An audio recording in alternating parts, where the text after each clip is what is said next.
Welcome to Wise Minds, Wild Hearts, the podcast for heart-led high achievers just like you, ready to take inspired action and achieve true alignment. If you're craving deeper influence, greater impact, and a life that genuinely lights you up, you're in the right place. I'm Kip Clark, former academic turned entrepreneur, transformational coach, elite athlete, and shameless fountain pen addict. Here, you'll learn how to leverage the beautiful wisdom of your years with the wild passion that drives you forward. Together, we'll break through those limiting beliefs, unlock the power of your subconscious mind, and create a life that aligns with your soul's desire. Ready to create the kind of impact you've always dreamed of? Let's do this. Hello there, beautiful soul. I'm glad you're here today because I want to talk about a way of addressing problems it's a total game changer. It'll transform every aspect of your life because this is something that you can apply to any area of your life where you're experiencing blocks, problems, setbacks, challenges, etc. It's called upstream problem solving. And I'm going to give a couple of stories. I'm going to give you a couple of stories about this. One is a kind of hypothetical situation to explain upstream problem solving, and the second is a real life example that I experienced, just to show you how this works.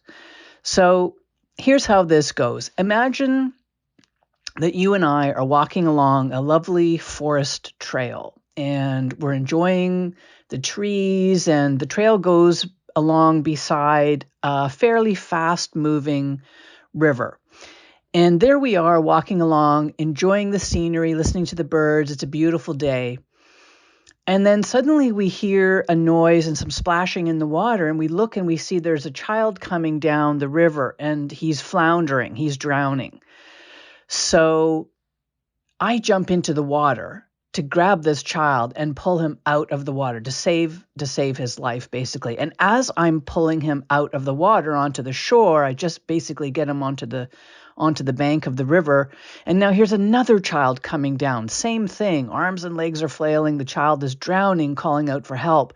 So back in I go to take that child out. I pull that child out of the river.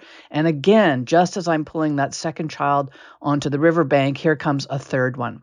So there I am, busily jumping back into the river over and over again. And I look and I see you, and you're looking at me, but then you sort of turn and you head back up the trail. And so I'm soaking wet and I'm frantic because I'm trying to pull these kids out of the river, and you're leaving. And so I say, "Where are you going? Help me bring these kids out of the water. This is a major, major problem." And you just look at me and you say, you're not going about this the right way. And I'm saying, what's going on? Where are you going? And what you say to me is, "I'm going to go upstream and find out who's throwing these kids in the river." So that's a really good example of the difference between downstream problem solving and upstream problem solving. I was engaged in the downstream problem solving mode. I am reacting to what's happening. So I'm reacting every time I see a kid flailing in the water, calling out for help. I jump in and I help the child. And yes, I'm solving a problem, but I'm not solving the source of the problem. So you're smarter. You figured it out. You head back up to the source. So you go to the source of the problem. When you can figure out who's throwing these kids in the water, you can get that person to stop doing that. So I wanted to share also a story about an upstream problem solving that I and a very dear friend of mine undertook. And this was several years ago. So she and I decided, we're both educators. We both spent our professional lives in academia. And she was the former principal of a school for kids with lots of special needs. She's a remarkable person. Her name is Barbara. And so she and I decided that we knew, for example, that there were people in the city we lived in that were struggling financially and that needed to access food banks. So we thought, what could we do? What could we do to help solve this problem? Food banks are always in need of donations, food donations, money donations. So we decided to help, and we enlisted the support of a number of restaurants in the city, such that for a 2-week period in late fall, diners would be invited to add a little bit of extra onto their bill that would go directly to help support the food bank in our community. And our thinking was that these were local restaurants, local diners helping to support others in our own local community. So it felt good initially. It felt like we were doing something important. But after the first year or so of this, the more we looked at it, we realized we were not solving the actual problem. And we learned that certainly in the city we were living in, that second and third generations of families were accessing food banks. So this was becoming a generational issue. And we thought about that for quite a while. And at the same time we were realizing this, we were getting a fuller grasp of what the problem was. Barbara was also, she was a board member of the Conservatory of Music in the city. And part of the conservatory's outreach program involved bringing this really innovative music program to elementary schools. And there was one day when she was at a school, she was at an elementary school, just to see how this really fascinating program worked. And the school happened to be a school that was ranked at the bottom of the entire province. It was ranked near the bottom in terms of measurable standards and outcomes, academic outcomes for the students at this elementary school. They were really struggling. And the school was in a catchment area in the city that had a lot of single parent homes and just less than ideal home situations for many of these elementary school kids. So we started thinking about this, and we thought, okay, well, what could we do to just support the school directly? Giving money to a food bank certainly helps. There's no question that it helps, but it wasn't actually solving the problem upstream. Because if we're supporting food banks, but generations of families are using food banks, this is a bigger problem. And when we saw what was happening in this particular elementary school, and we realized that it was happening in several other elementary schools as well, which was that these kids were coming to school. Many of them would come to school in the morning without having had breakfast. And some of them would have come without having had their supper the previous night. So they're hungry. And as it turns out, totally makes sense when you think about it, but it just didn't occur to us or others. If we're hungry, there's no way we're going to be able to perform at our best. We can't concentrate to the same extent. Our behaviors are not going to be as good. We're going to be crankier. We may act out. Our behaviors won't be the kinds of behaviors that we want elementary school kids to exhibit, and so on. So we thought, all right, what if we support the school directly with a breakfast program? And of course, there are breakfast programs available in lots of schools in lots of areas, but it just happened that the schools in this particular area didn't have a breakfast program unless teachers at the school put something together. So we were able to do the same thing. We still enlisted local restaurants in the community and local diners at restaurants to contribute.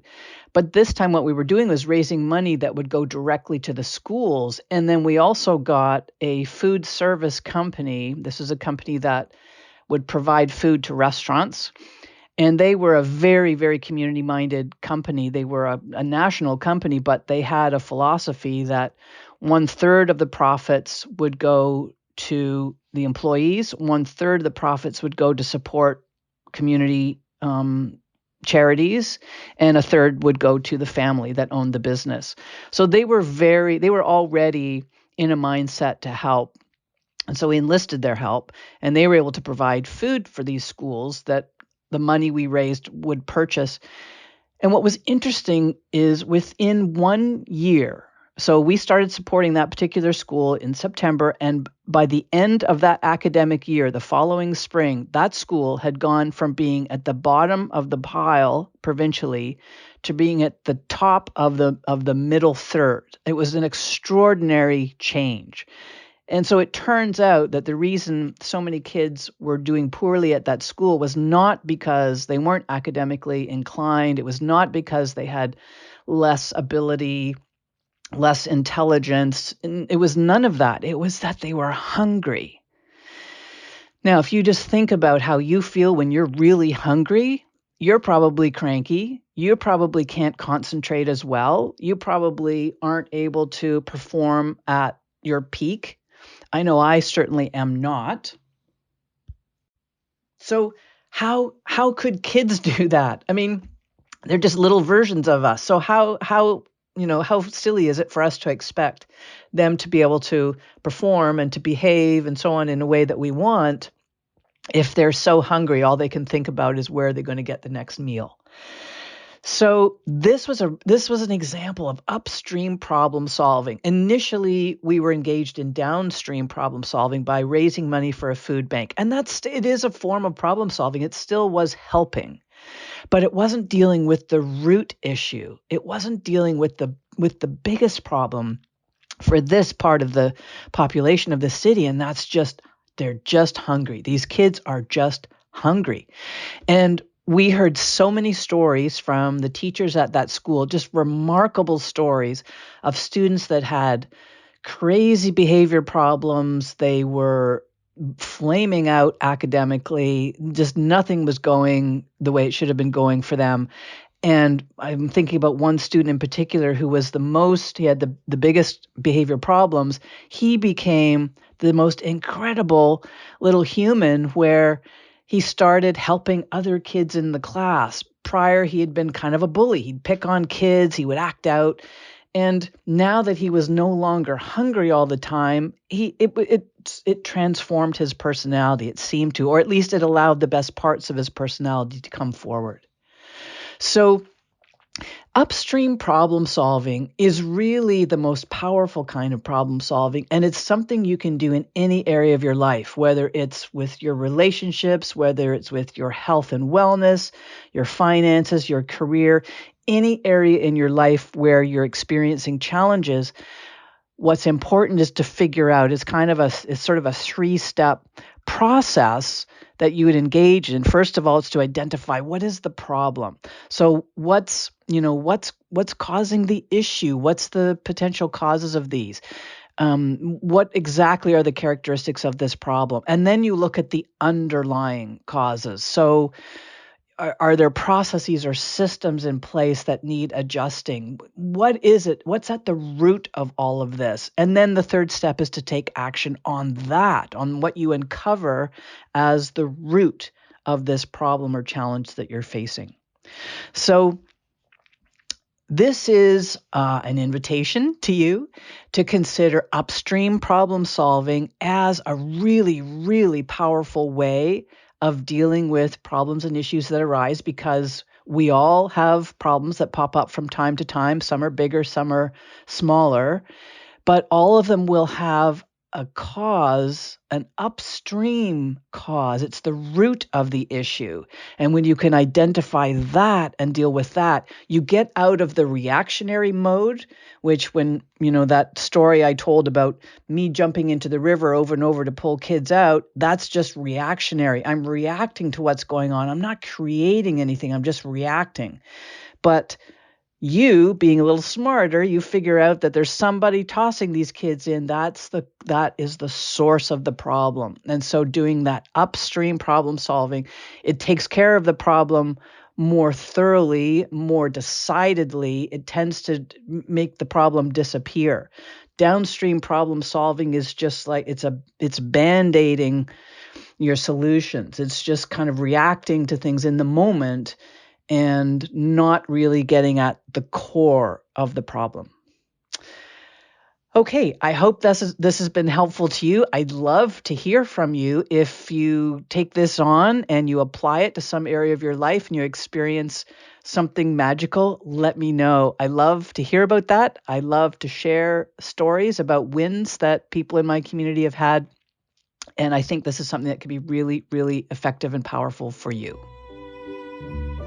All right, my friends, that's it for this episode. If this has been helpful to you, let me know. I love to hear about all the positive changes you're making in your life. And if there's someone you know who might benefit from hearing this message, please share the love, my friend.